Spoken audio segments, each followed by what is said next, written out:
have just finished watching Free Guy, and it was worth it just for the fact alone that it was the first movie in over 2 years that I've got to watch in a cinema. And it was a great experience. So, because of this, I'm gonna admit that it's kinda hard to talk objectively about this movie, but I'm gonna try anyway. So, when it comes to comedy movies, there's only really one thing that matters, one thing that decides whether it was a good film or not, and it is, was it funny? Is it funny? Well, it is and it isn't. There are some jokes that land really well, and there are some that not so much. I guess it's always the case with these movies. There's just one thing about it that really bothered me, and I think it's an alarming trend in movies, and that at some point in the movie, towards the end, it just starts pushing these references one after the other into your face, and it is written instead of jokes. So there's not like there's a setup and a punchline. No, they're just put in familiar things that you know what they are, and some of it really works. Some of it actually funny. Like there's a little bit where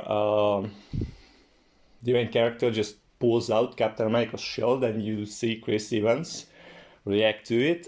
That one actually got me off guard, and it was kind of funny. But in the same sequence, this thing just goes on for way too long, and there's everything, reference to everything, from Fortnite to Portal to streamers, and it's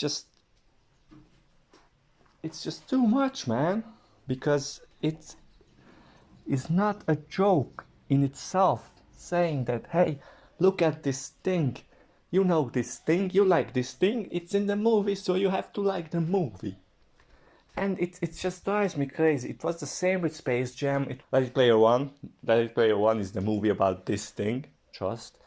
And it's so lazy writing. It's horrible.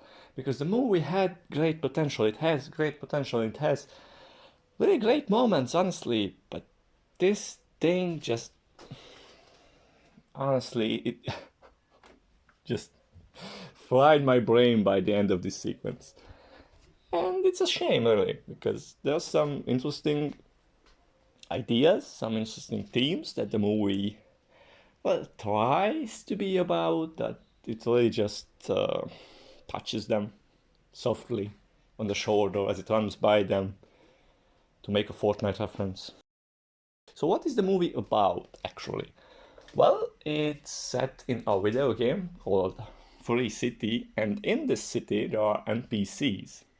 But these are not the normal NPCs you know and love to kill, according to, well, the writers of the movie.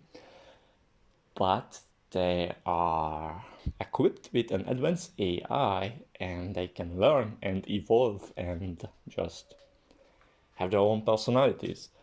Why do you want this in a video game that's basically just GTA Online? I have no idea. Why is this good for that? For reasons. Okay. They just have it, whatever. It's because the director of this company is a real scumbag, and he's just stole it and put it in the game because why not? I guess. You know, and it's kind of accurate that CEOs are kind of scumbags. I mean, we all know this, kind of. Anyway, so there's this guy whose name is Guy, very clever, and he just snaps out of his regular life when he meets this girl who he falls in love by first sight, and he tries to talk to her, but he can't. He dies, and then repeats.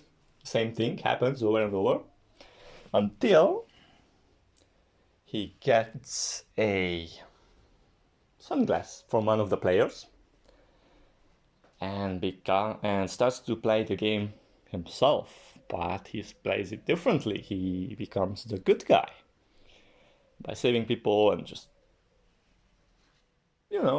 doing his own thing, unlike everybody else, which, just for a second, I mean, you're telling me there's a game where you can be the good guy and nobody, not a single person of the who knows how many players that we can see throughout the movie. This game is huge. It becomes a phenomenon that the whole world is talking about at one point and is interested in watching it. So amongst all of these people, nobody else tried to be the good guy in this game? Okay, whatever. Maybe it's just something you can't do as a player. But then, how is it not obvious to everybody that this is not a player from the start? I don't know.